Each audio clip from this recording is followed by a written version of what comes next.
right. I am here with Hananya Naftali. Did I say that right, Hananya? Am I mispronouncing it? You did. Okay, You said it perfect. just perfect. Yeah. Maybe it's Okay, good. the knowledge in Hindi. Maybe you guys also have kha, like khos. Yeah. We get it from the we get the kha sound from the Arabs. So we're now used to saying kha as well. Oh, that's so cool. Yeah. So I know I've watched your videos and I'm familiar with your work, but for people in my audience that might not have seen your work, that might not be familiar, can you tell us a little bit about yourself, Hananya? Absolutely. So my name is Hananya Naftali. I'm 26 years old, born and raised in Israel. I make videos about Israel and about India, and I also work for former Prime Minister Benjamin Netanyahu. And I travel around the world to talk about Israel, to talk about the suffering that is ongoing in Israel, to combat anti-Semitism. And you know what? I have to say that although I never visited India, I'm so passionate about India. It's like I feel like I was born in India, even though I was born here. So I'm always, whenever I see something that happens on the news in India, it breaks my heart. In the same way that we have terror attacks, and so I'm very passionate about India, and I'm very happy that we have a strong relationship. Yeah, definitely. And I want to talk to you more about, how to develop those relationships further. But I want to start with talking a little bit about your work. You said you're traveling around the world, talking about, the issues that Israel's facing, debunking some of the myths around Israel as well. What is that process like for you? Because from one of the reasons, I have such an affinity for Israel, and you can probably notice a lot of Indians also have that affinity for Israel, is because we notice that that there's some similarities culturally. There's a lot of similarities in terms of the problems that Israelis and Indians face on a regular basis as well. And one of those problems is the way both countries are portrayed in the media and how the media deals with them whenever they're reporting on these countries. What is that process like when you're going around the world talking to people? How do you handle, or how bad do you see the media situation to be when it comes to covering Israel? The first and most obvious thing is, let me give you an example, a fresh example from this morning. We had, unfortunately, a stabbing attempt by a Palestinian terrorist. He woke up in the morning and tried to stab Israeli troops standing at a checkpoint. Now, we have those checkpoints to make sure that terrorists do not cross into Israel. That's a reasonable thing. We want to keep our civilians alive.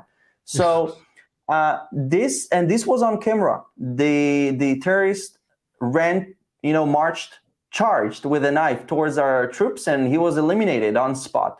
Now, the mainstream media obviously did what they do best. They always say, instead of portraying it as it is, saying that, hey, this happened today. Palestinian terrorist tried to stab Israeli soldiers and was shot. No, they said the opposite. They said Israeli soldiers killed an innocent Palestinian man walking in the street like that. So this is what I'm facing when I'm traveling the world, to tell people the truth about what's happening in my country. Because, and you know what? I was surprised to hear from Indians who told me that, hey, we face the same problem, that the media I don't know if in India, but the media outside report the same thing, that when Indian soldiers defend India, they say that Indian soldiers are aggressive and are occupying Kashmir and other lands that, are obviously Indian. So it's so funny because it's a bit like when the media comes out, and it's Indian media, it's a section of Indian media as well, unfortunately, but you'll see that you hear so many news about like, oh, Indian forces occupying Kashmir, and I'm like, that's a bit like saying American forces occupying Washington DC, or like American forces occupying Seattle, or like Israeli forces occupying Tel Aviv. How the hell do you occupy something that already belongs to you? It's a bit like saying that. Exactly. You can't occupy what is already yours, historically speaking, present speaking, and future speaking. Because whether people like it or not, whether the media likes it or not, Judea and Samaria are an integral part of Israel, aka the West Bank, and Kashmir is India. But you really surprised me. You're telling me that there is media in India that talks against India? Oh, Indians with Indian passports that have no respect to India. This is mind-blowing to me, because I do not have an Indian passport. I have an Israeli passport, and yet I think I'm more patriotic for India than some of the Indian nationals that are anti-India. I think a lot of Indians would agree with you there. Yeah. I mean, man, I would honestly suggest them to give up their citizenship if India is so cruel and bad, Yeah, I think in any healthy democracy, a level of criticism needs to be allowed for the ruling government or whatever. You should be able to say whatever you want to say in a well-functioning democracy. The problem, arrives, Hananya, when you see just this sort of blind reporting, just the parroting of what the Western media or, like, let's say, non-Indian media is saying. You see Indian media basically parrot the same lines without providing any context, without providing any research on their own end, without trying to find out the truth on their own end. That's when it becomes a problem for me, because then you're in a situation where you're not reporting facts, where you're reporting narratives. And that's what I see with Israel as well. The reporting isn't based on facts. The reporting is based on narratives. You're telling stories, you're not reporting the news. And I remember I started noticing this when I'm sure you remember, but in 2009, I don't remember this fully. There was a blockade around, I think, Gaza, right? In the sea. And there was like this Turkish ship or something that tried to go through, and there was violence. And I remember very distinctly, all around the world, the media was talking about how the Israeli army is butchering aid people, people that are just trying to provide aid to the Gaza people. But the story was actually completely different. And that's when it started to, the wheels started turning in my head, that, in the problems that India is facing from the media are not different from the problem that Israel is facing from the media as well.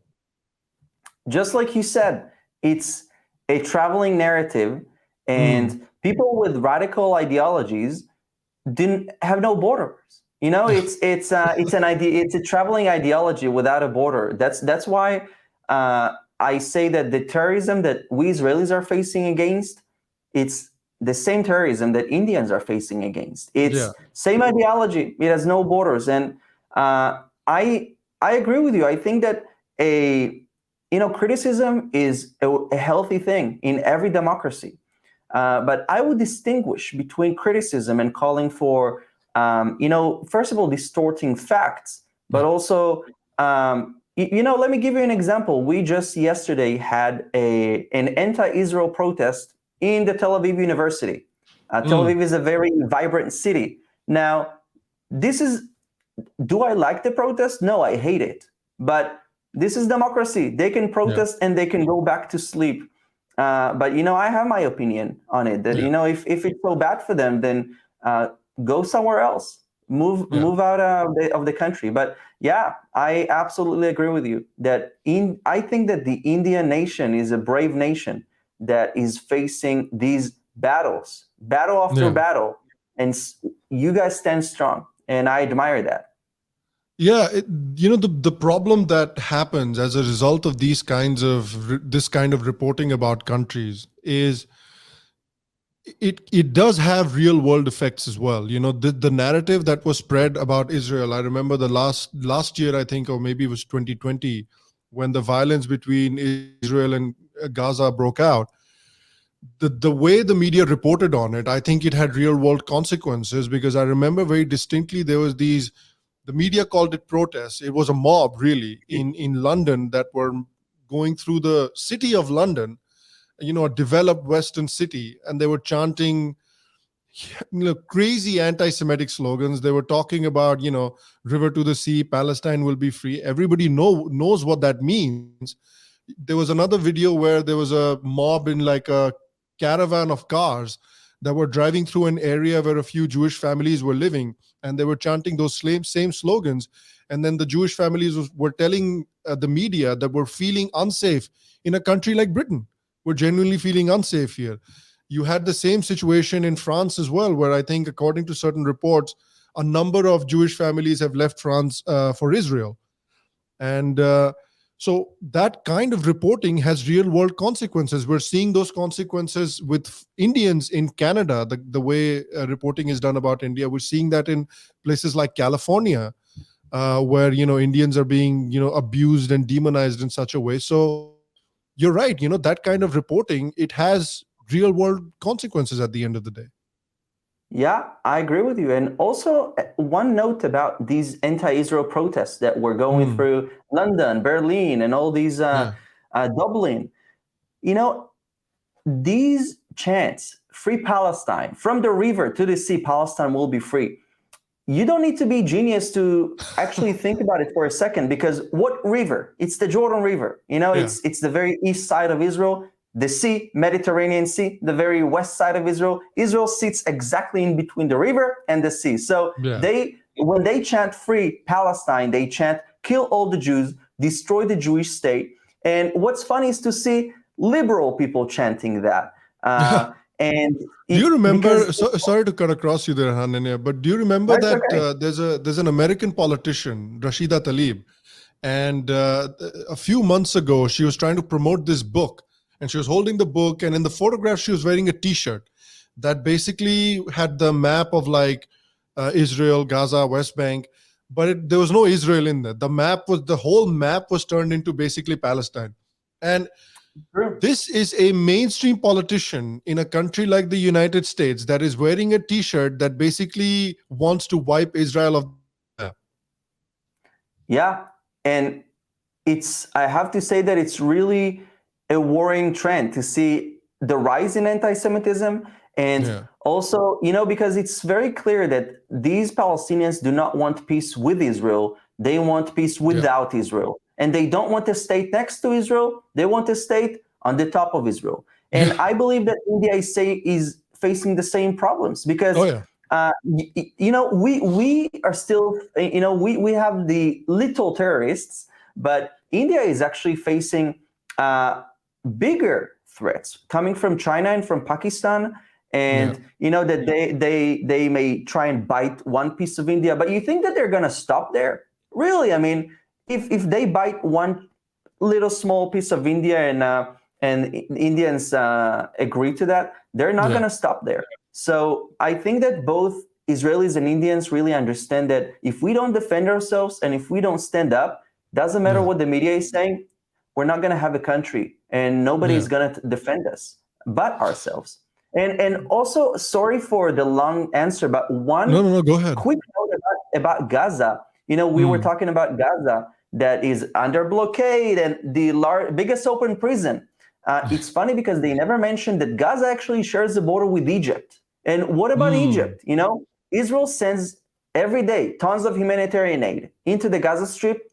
And yes, we do have a fence and a wall, so to say, but also Egypt. Egypt is also building a wall. So people, instead of blaming Israel, they should ask themselves, why do both Israel and Egypt build walls? That's, because we want nothing to do with Gaza. So maybe Hamas is the problem. Maybe Islamic Jihad is the problem. Yeah, 100%. I agree with you there, because, even in Kashmir, there used to be that slogan, when the Kashmiri Hindu genocide was happening, the chant that the terrorists were chanting was Ralif Galib Salif, which means you either convert to Islam, or you leave, or you die. They were only given 3 options. So that is not a campaign for freedom. That is not a campaign for justice. That is not a campaign for political right. This is religiously motivated jihad that happened in Kashmir, and it needs to be, stated like that. One thing I wanted to talk to you about, which is a problem that a lot of Indians face as well, and since I live in the US, I read about this quite often, is we obviously talked about the media narratives. Another one is like these sort of non-governmental organizations, like the prominent one in the United States is BDS, boycott, divest, and sanction. It is an organization which is supported by the most rabid Islamists that you're going to find. I think the founder of the organization also believes that the state of Israel does not have the right to exist. Despite all of that, if you notice in the United States, Hananya, you'll see that BDS is actually pretty successful in the media, and it's very successful on college campuses in like building a very strong support base in college campuses. So despite being founded by a guy that doesn't believe that Israel even has a right to exist, despite being supported by the worst kind of Islamists on the planet, how is an organization like this able to build such a strong support base in universities and media in America?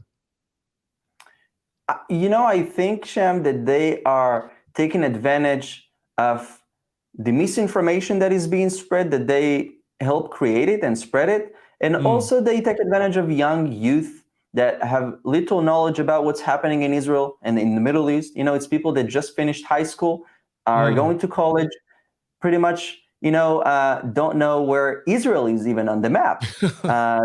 And yet they hate Israel with such great passion.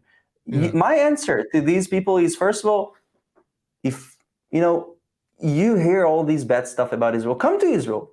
We have nothing to hide. Come and see for yourself. Come to Jerusalem. You'll hear the mosque calling for prayer. You'll hear the church bells. You'll see people going to pray in the synagogues.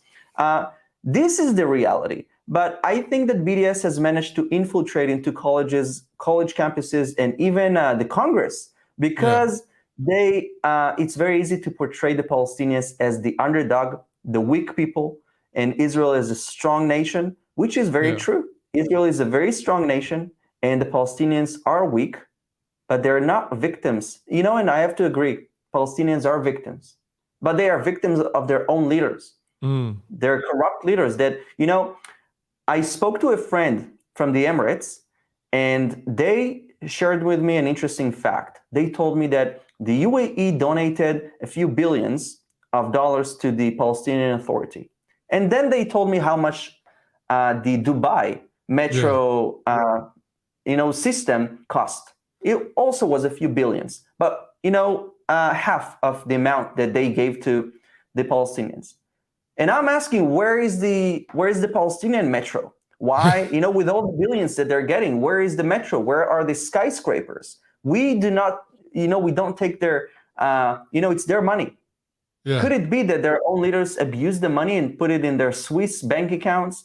So that's about that. But I have to say that regarding the boycott Israel, it's ridiculous because every day over 140,000 Palestinians go to work in Israel for Israeli employers. So boycotting Israel is, canceling the Palestinian families and not allowing them to make money, to provide for their families. And as an Israeli Jew, I love Palestinians. I want them to have good lives, and I'm sorry that the media portrays me as an aggressor and as a war criminal because I served in the military. So that's my take. It is interesting because,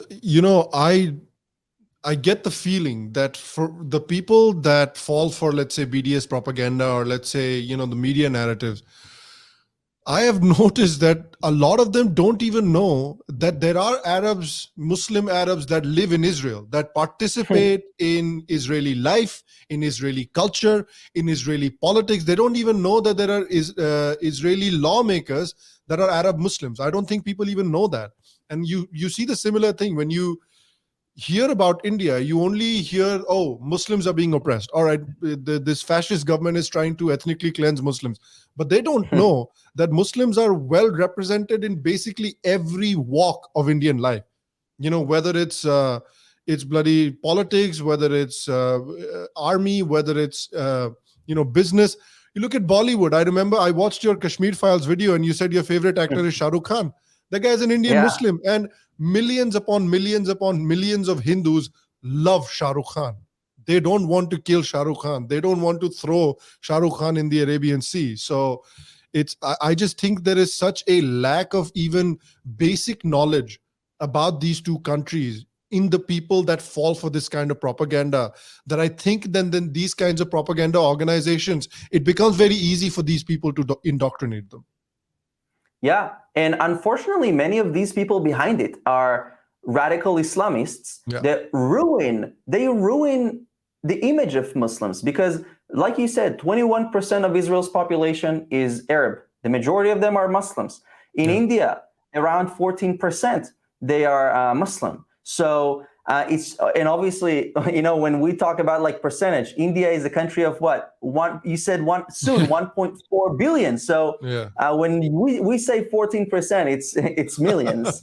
So and the thing is that they're thriving, they're growing. So if the fascist government of India is committing a genocide of the Muslims, why are the numbers increasing? Why are we seeing more Muslims in India? So this is just ridiculous. And both of us know, Hindus and Muslims, and you have radicals, everywhere, but they do not represent the majority. That's the important thing. Yeah, I do agree with that. And the issue that you mentioned, about the leadership of the Palestinians, I see that as well in Kashmir too, because there was a news article that was talking about what are the families of these Kashmiri separatist leaders up to. And if you look at all these big Kashmiri separatist leaders' families, all of their kids are studying abroad in Australia, in Canada, in America. They're working in multinational companies all across the world, while the ordinary people of Kashmir that are spellbound by these separatist leaders, they're the ones carrying out suicide bomb attacks. They're the ones trying to, shoot down, gun down security forces and getting killed by those security forces. So you have these rich separatist leaders who are living their best lives, whose kids are enjoying their lives outside of India, while the poor people, they are the ones being used as cannon fodder for the cause. This is just ridiculous that this is what we are seeing. And what really shook me with when I watched Kashmir Files, I usually don't watch other than Bollywood movies, because they're long. Usually I can't sit for hours and watch a movie, but with the Kashmir Files, it was 3 hours, and I didn't notice that the time was passing, because I was in a roller coaster of emotions. Seeing how people that, hey, I never visit yet. I didn't go to India. I didn't go to Kashmir. But seeing all these stories, I felt like these Hindus are my brothers and sisters. Like this could be my mother. This could be my sister. And it really broke my heart, because as I've said, previously in my videos, that in the same way that Kashmiri Hindus are being massacred by radicals there, it reminded me of how Jews were massacred by the Nazis. Really. Yeah, and it's essentially, you see your neighbor turn on you. You see someone that you've known for like 20, 30 years, and you consider them as a friend, as a family friend, as a part of your family. But that suddenly an ideology overnight basically turns these people into somebody that wants to kill you. And it's a very harrowing thought. And the sad thing about Kashmir is that currently, because of the situation with terrorism there, it's a situation that a lot of Kashmiri Hindus still don't feel safe in going back. And there's a lot of people that have talked about finding a solution to this problem. How do we solve this problem? How do we get many Muslim leaders have also said that we want to get our Kashmiri Hindu brothers and sisters back in Kashmir. But that's just not going to happen. Only a couple of days ago, you saw another Kashmiri Hindu that was gunned down by a Islamic terrorist. So that's not an option right now. And I feel like the only option to resettle the Kashmiri Hindus is going to have to be similar to what Israel has done in terms of building these like stable, secure settlements where people genuinely feel safe, not just just go there and settle down.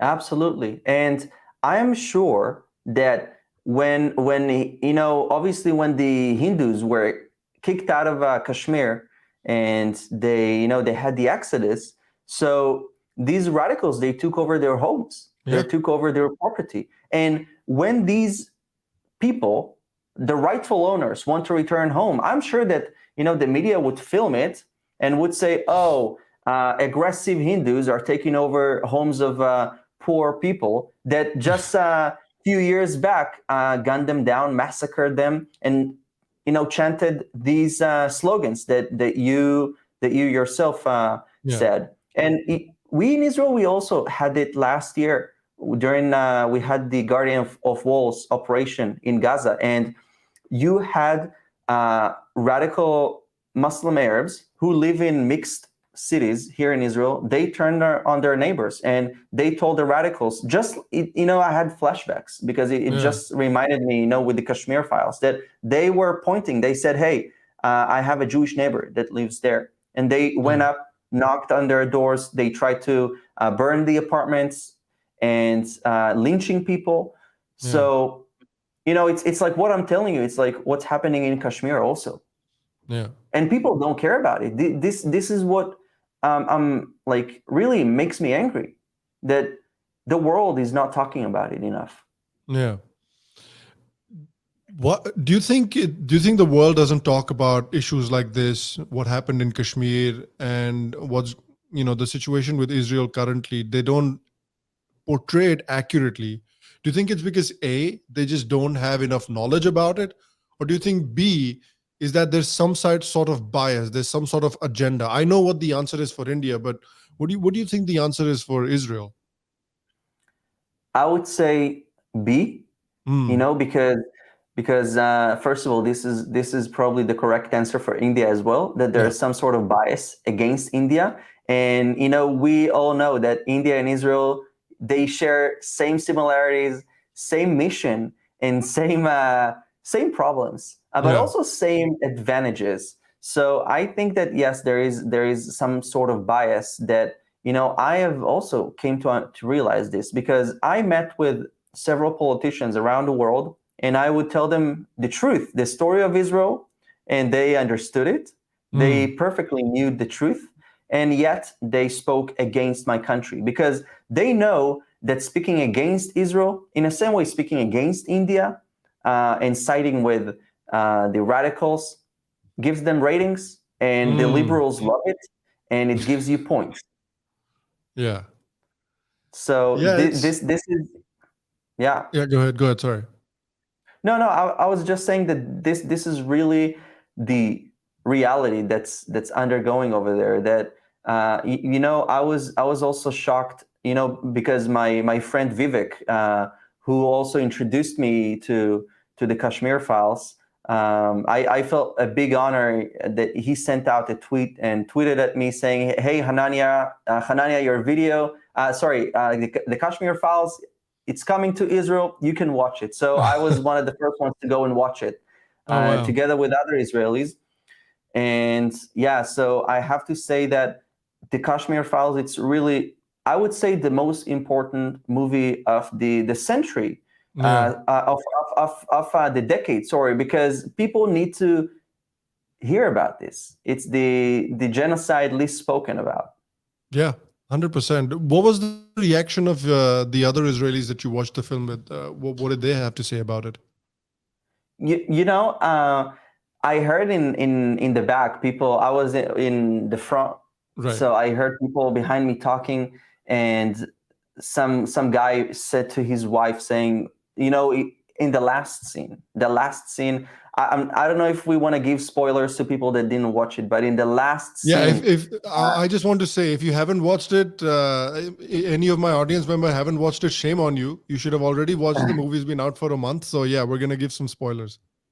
Oh, yeah. So in the last scene where they shot people into graves, the guy behind me was saying, oh my goodness, this is exactly what the Nazis did to our brothers and sisters. And some other people, I saw another couple that they were sobbing and they had tears in their eyes. And, it just made us Israelis emotional And there is already a very strong connection between Jews and Indians, Israelis and Indians, because it's whether even putting politics aside, I forgot the name of it, but there was trade between India and Israel centuries ago. Oh yeah, centuries ago, and all the way to the Battle of Haifa, where cavalry brigade, brave Indian troops, saved the city of Haifa, saved Jews in Haifa, and all the way to the Kargil War in 1999, where nobody wanted to help India. Israel was there. Yeah. Israel provided with missiles, with technology, with everything that we could supply, and all the way to today. So the alliance between... On top of that as well, the Jews have been living in India for what, close to almost 2,000 years now, and they're a well-to-do community, they're a successful community, they're a happy community. Yeah, and there's no anti-Semitism in India. Jews were always safe there, and Jews are an integral part of the Indian society. And I have a lot of Indian Jewish friends who live in Israel and live in India, and it's so cool to see that how they Indian Jews are just incredible, because there's a mix in their culture, a mix between Judaism and the Indian culture. So they would wear saris, or some special kind of Indian dress when there's special celebrations. Even with my engagement, we plan to have an Indian engagement celebration. Because we love the Indian nation and culture so much. That's awesome, man. That's really good to hear. And another thing that I really wanted to pick your brain about is because you deal with this on an everyday basis. You travel around the world, you talk about these things. The bias that we talked about from the media, from organizations like BDS, and from even politicians, around the world. We've been seeing this bias for such a long time now. We're all used to it, but we're all trying to figure out what is a good way to fight back against this bias. What is a good way for Israel to get its story out there, to educate more and more people about it? How do we fight back against this bias? And there are lessons, there's, from what you say, there are going to be lessons for India as well, because India has also struggled to get its story across to a wider audience, to a global audience. True. I think, first of all, talking about Kashmir, I think that a practical solution, first of all, I'm very proud of the Modi administration. Narendra Modi it's like, I feel like he's a father to many people in India, and making things right. And I'm very happy to see this happening, because whether you like him or not, he's making sure that problems are solved, and that, unfortunately, or happily, it makes radicals angry. So we should not apologize. Quit apologizing. Don't say, oh, we're very sorry that our dear Modi revoked this article. No, he did the right thing. Doing the right thing comes with hurting radicals, and doing the right thing is sometimes never easy, but it takes a courageous leader to do that. So I would say, number one, don't apologize. India is a strong democracy, a strong nation, and those people that try to slander India and portray India as a a dictatorship, I think that they are the ones with dictatorship vibes, so to say. So quit apologizing, tell the truth as it is, and also practically speaking, I would say that India has to bring more people into Kashmir. Resettle Kashmir big time.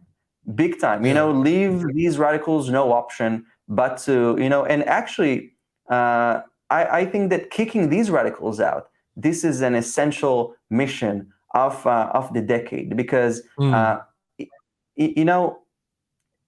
this is something that both India and Israel are facing with. And I think that what the Kashmir Files really managed to do is to get out personal stories with emotions. And we need more of that, because, it's very sad to say, but a lot of the Hindus with these emotional and personal stories do not exist because, they do exist, but many of them were massacred. So, we cannot hear their stories, but we have to find people with these stories, and we need to bring cameras to them. We need to make sure that their stories get out, because if we don't do that, social media, YouTube, social media has become this place where the city center of the world, people come and argue, and lies are being spread, misinformation, fake news, but also the truth. And we need to make sure that the truth about India, about Kashmir, gets out. So I want to see, again, I'm not an Indian national, so I'm very biased for the truth and for the facts. I do get a lot of hate for doing what I do, for standing with India. I have a lot of people, I would say, in Pakistan that would want to see me dead, and that would want my head to be beheaded. But it just makes me smile, because I stand with the rightful people, and I stand on the right side of history. And obviously, we would want India to do the same when we deal with crazy situations like this, because it's not about standing with Israel because we like Israel. It's about standing on the right side of history. And because Israel, a great woman said this that I very much admire, Nikki Haley, who has Indian heritage. She said that Israel is not just a country, but a rightful cause. And I think that same thing applies for India. India is not just a country, it's a rightful cause, of peace, tolerance, and democracy. Yeah. I mean, if you look at the neighborhood of both countries, you look at the neighborhood of India, you look at the neighborhood of Israel, and the fact that in both of these countries, there is a well-functioning, vibrant, successful democracy is a bit of a marvel in itself. It really is. And so I think you're right there. Another thing that I see, and this has happened with Israel in the last couple of years, the Modi government has been trying to do this as well, is I've seen that the Israeli government has really tried to reach out to certain Arab countries and build better relationships with Arab countries. And India is trying to do the same thing as well. I also see, and the Israeli government and the Indian government, they've both said that to solve the problems that exist for both countries, developing better relationships and a better sort of mutual understanding between Arab countries and India and Israel is going to be very important if you want to solve these problems. And how important do you see that, building bridges with Arabs and helping them understand the point of view that Israel is coming from? It's a very important question. I think that this is something that we share in common, is that we understand that we need to find a solution, and that we love peace and tolerance. And also we understand, Israel has been facing with this problem that they said the Palestinians would say, give us land, we'll give you peace. We tried that in 2005. Former Prime Minister Ariel Sharon gave them land. Unfortunately, I was living there. So my parents, it hurt me personally because we had to move out because he decided to give the land. We do not see peace now. So clearly, if India decides to give land for peace, this is a fatal solution. I mean, it just doesn't happen. We already, in 1947, we gave two very large chunks of land, India and, Pakistan and Bangladesh. Yeah. We didn't get peace. Because actually people don't know, but Pakistan used to be India, and also Bangladesh until, if I'm not wrong, 1947. So this is just remarkable that even this was not enough for them. So, but I'm very happy to see that Israel is reaching out to Arab countries, and the former Prime Minister of Israel, Benjamin Netanyahu, he also said himself that almost every country in the Middle East is in contact with Israel. And I want the viewers to really let this sentence sink in, because almost every country, on the media, maybe they are slandering Israel, but behind the scenes, they're talking with Israel because they understand that Israel is about peace. Israel is about fighting radicalism. And yes, we do have the Islamic regime in Iran that wants to obtain nuclear weapon, and not for peaceful reasons. So we are united because they understand that leave the past, focus on the future, and they want to build an alliance with Israel. And Israel made peace with the UAE, Bahrain, Sudan, Morocco, and also a smaller country in Asia, Bhutan. So forming diplomatic relations. I think that Saudi Arabia could be next. Wow, how big will that be? That'll be monumental if there's official relationship between Saudi Arabia and Israel. I think for the future of the Middle East, for peace in the Middle East, I think that's a massive step. Me too. Yeah. Especially because Mecca is the heart of Sunni Islam, and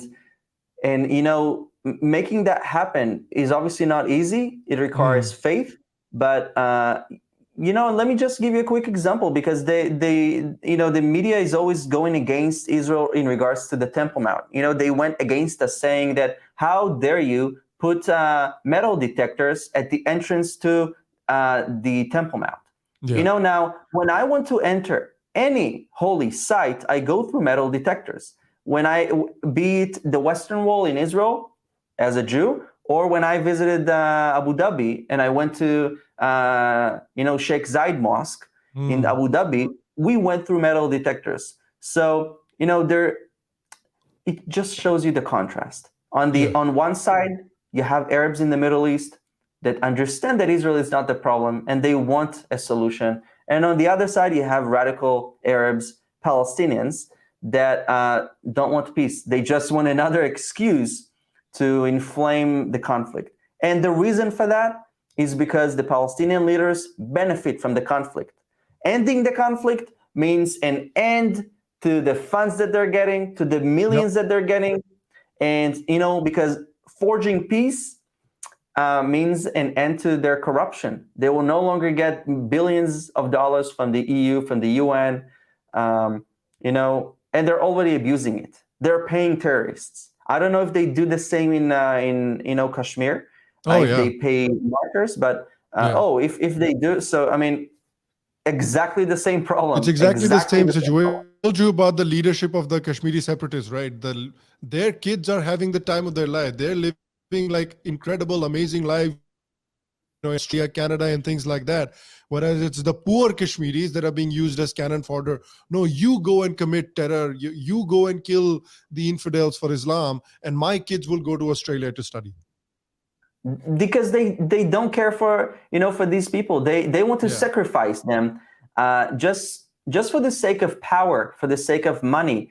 And I have to tell you, Sham, that when I visit India and when I do want to visit Kashmir, I want to see the flag of India waving at every corner there.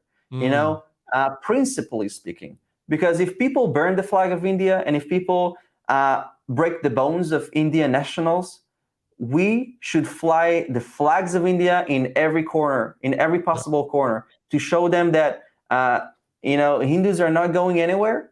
And not just that, Hindus are coming and are coming back big time. Yeah, I think that is the only solution, to resettle a large number of Hindus there, resettle them with ex-servicemen, resettle them in enclaves and provide them protection from the security forces from the army. That's the only way. Otherwise, if you resettle them one at a time, they can very easily be killed by, the terrorists there. True. And also in Israel, one of the solutions that how we are dealing with terrorists is that people with a military background can apply for a weapon. They if I want, I can apply and get a pistol and own a pistol so that, for my own protection. I don't know how this could work, but perhaps this could also be a solution to arm Hindus to defend themselves. I know that Hindus are very peaceful people.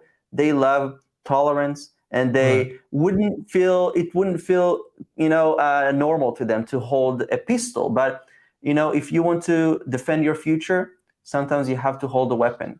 It is funny, that that sort of idea about Hindus exists. And I do think that idea about Indians and Hindus in particular does come down from like Mahatma Gandhi. But it's Mhm. very interesting if you look at Hindus before Gandhi. That in India there's a phrase that says uh, the ahimsa, which means non-violence, paramo dharma, which means Yeah, it's the greatest dharma. But the entire saying goes like this: it says ahimsa is the parama dharma, it is the greatest dharma, but uh, using violence if necessary to maintain that dharma is equally important. So our true. warriors, our historical warriors that fought against the Islamic invaders, that fought against the British, people like that, they always believed in that philosophy that um, we our goal is to maintain non-violence, but if we need to pick up arms to protect the peace, we will always do so.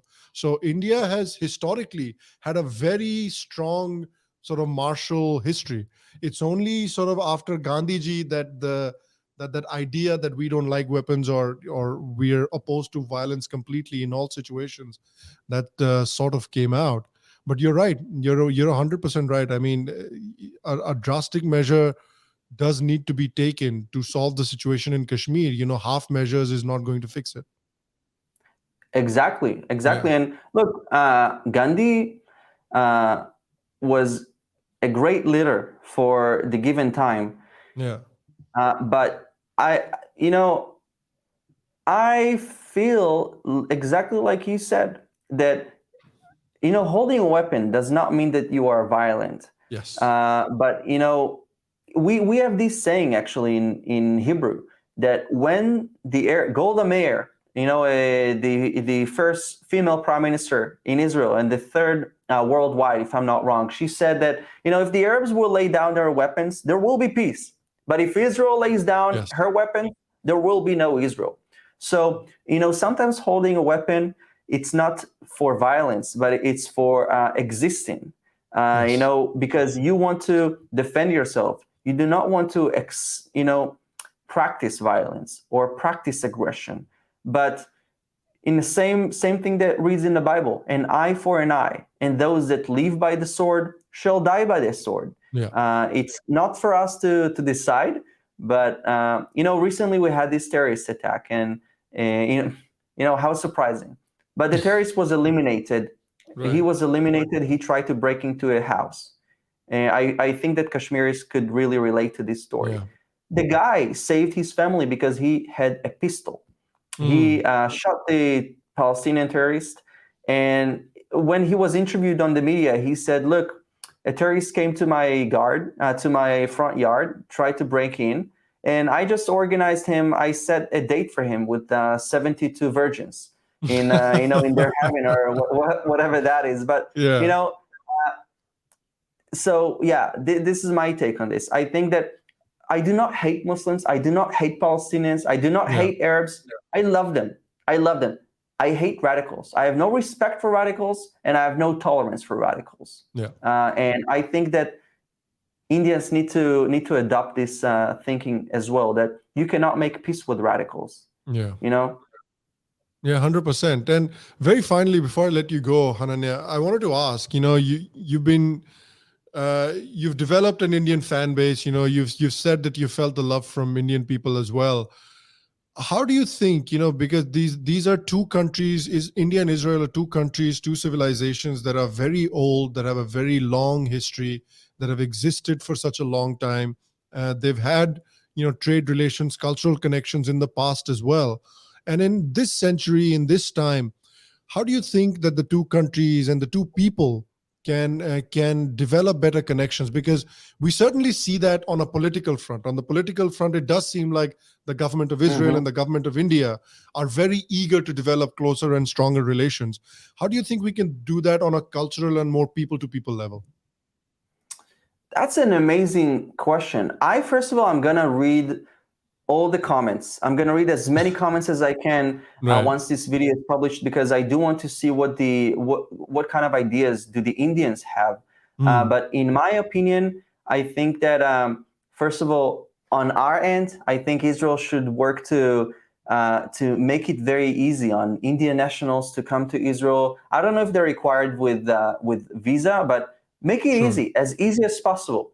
That's an Israeli political situation, but lower the price of living here, because it's expensive to come to Israel. Buying a burger here could cost you easily $15. Oh wow! And so, especially in Tel Aviv, because it's the capital of That's innovation. why all the Israelis come to India to visit. When I was when I lived in India, I lived in Delhi, and about a 2-hour drive from Delhi is this small village called Pushkar, and I met so many Israelis there that all the signs, all for the shops and for the streets, all the signs are in English, Hindi, and Hebrew, because you get so many Israeli tourists there. So that's so cool. I met so many people there, and I hung out with a lot of Israelis there, and most of them were like, "Oh yeah, I just finished my mandatory service in the army," and all of us, whenever we finish our mandatory service in the army, we go to Pushkar to relax for like 3 weeks. So all of these people were just finishing up their mandatory service, and then they came to Pushkar to relax for like 3 weeks. That's so cool. That's so cool. I mean, so if you do come to India, come to Pushkar. Pushkar, not Pushpa. Yeah, Pushkar. Pushkar. Yeah. Pushkar. Yeah, Pushkar. That's really amazing. I also spoke to many Israelis that returned from India, and they're always like, it's like they have visited Nirvana. It's like they're like, I am. They feel so relaxed. They feel so peace at heart. But to your questions, first of all, I would really love to see what Indians have to say to that. But I think that our strength is that, first of all, it's totally okay if countries have relations out of interest. But with India and Israel, it's not the case, because I feel like it's really people that love people. And we have a relationship between people and people, and it's, and it stems from the people. And then the government work together, government to government. And, it's 3 steps: government to government, business to business, and people to people. The people to people level, I think that we need to meet either in India or Israel. Wherever I go, I meet Indian nationals. And it was really cool. Even in Dubai, I was filming a video there, and then an Indian national at the expo came up to me and said, "Hey, I watch your videos. I'm having really fun following and learning about Israel." And so Indians need to learn more about Israel. Israelis need to learn more about India. And the Kashmir Files being aired in Israel, it's just the perfect solution to that. That's awesome. No, that I do agree with that. And there was, the government is taking some really cool steps, because last week, one of the actors from the series Fauda was actually in India. He was doing a meet and greet with a lot of like Indian people. So Fauda is a series that's very popular in India. So a lot of people watch it. I've seen the first 2 seasons as well. So that's, I think that's another good way to do it. Yeah. And also Bollywood, and, Bollywood is becoming bigger and bigger in Israel. Once you begin, you cannot stop. My first movie was Kochi Kochi Otae. And then I think I watched a few other White Tiger, but Pushpa and then Kashmir Files. So it's really addicting, man. And I think that when I will travel to India, I will also have to film some sort of, vlog it, make sure I document it. Because I think it's going to be very funny and interesting to, for Indians to see how an Israeli reacts to the culture, to the food and all that stuff. It'll be good if we can, I'm hoping to travel to India quite regularly as well. It'll be good if we're able to coordinate something together when you're in India. And maybe I can show you around Delhi. I would love that. And I have to say that you Indians, you have an amazing embassy here in Israel, because they always make sure I'm invited to Indian celebrations, be it Diwali or Holi, and, other also non-religious celebrations and days, Haifa battle. So they are very, very helpful in bringing India to Israel. And it's really remarkable. And I would absolutely love to do something with you when I travel to India. Yeah, definitely. We'll coordinate on that. yeah, the biggest question is to decide where, because I was thinking Goa to start, maybe with Goa, but Okay. then, but then, you know, you always have people saying, visit Punjab first, visit Delhi, visit Yeah. you know, Mumbai. So, Yeah. you know, I think I have to take like 5 years off, You'll need you know, to. and just travel India.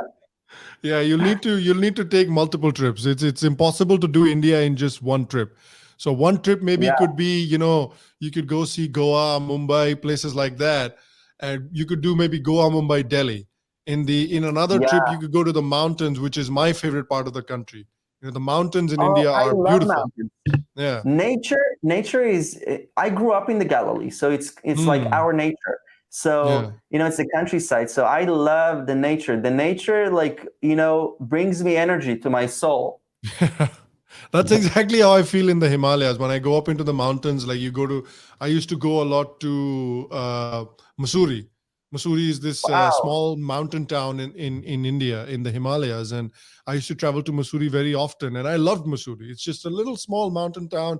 You go sit in like a little cafe and you eat they make you, nice warm mountain food. And it's wonderful. So And it's one trip cold. could be I there. think. Yeah. And it's cold there. So I'm not a fan of hot weather. I'm not a big fan of hot weather. I like cold weather. I see. I see. Yeah. I cannot wait to try both, because I hear that, you know, I'm very much interested in learning more about the Indian culture and the Jews of Kerala and Mumbai. And, Hmm. you know, it's a mix. India is really a, you know, it's subcontinent, so it's Hmm. an amazing country. It's funny because people from the north and the south, if they want to communicate, they need to speak English, because this is Yeah. how big India is. Uh, yeah, I admire Indians a lot.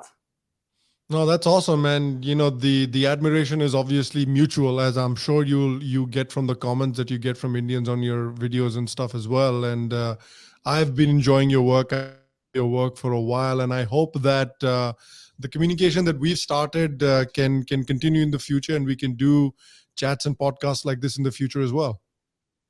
Oh, I would absolutely love that. You know, it's first of all, it was really fun, a really fun conversation. You know, it feels like you really have, an you know, from also the other videos that I'm watching, you really have an amazing talent of you know, speaking and having a really interesting conversation. And No, thank you. there's no doubt, you know, why you're, you know, you're growing so big. And you know, it's just my honor to be featured on the channel. No, thank you. I really appreciate it. And I'd love to have you back again sometime. And again, guys, if you are not following Hananya yet, please make sure to go check out his YouTube channel. I'll leave the link of his YouTube channel in the description here and on his social media as well. Where can people go follow you on social media? Wow, I'm everywhere. I'm on Yeah, you are. Instagram, YouTube, Yeah. Twitter, Facebook, and yeah, I love to create videos. I very much tend to create videos about India and Israel as well. Okay. So Twitter, Instagram, are you on TikTok as well? I'm also on TikTok, Oh, you're but on TikTok I as know that well. most Indians do not have Yeah. uh, But maybe the ones that TikTok. live outside might. Yeah. I heard that Yeah. there's another app, Chingari. I don't know if it's if it's people use it, but Yeah, I'm I not heard sure about it. actually. Yeah.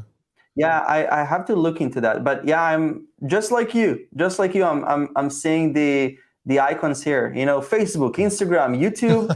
Uh, this one is Discord. I think I'm not on Yeah, I'm on Discord, Discord as but well. yeah. So it's really awesome. We're everywhere. We're We're everywhere. everywhere. We're everywhere. So Yeah. please make sure to go follow Hananya as well. Check out his work, follow his work, and I'm sure Hananya and I will do more such conversations in the future. If you like today's video, please make sure to leave a like, leave a thumbs up. Let us know your thoughts about our chat in the comments as well, and the questions that we asked as well. We'd love to know, Hananya, both would love to know your opinions on the various topics we talked about. And subscribe to the show, become a patron of the show to help the show grow as well. Other than that, we will see you next time. Until then, stay happy, stay healthy, and we'll see you on Tuesday. Bye bye.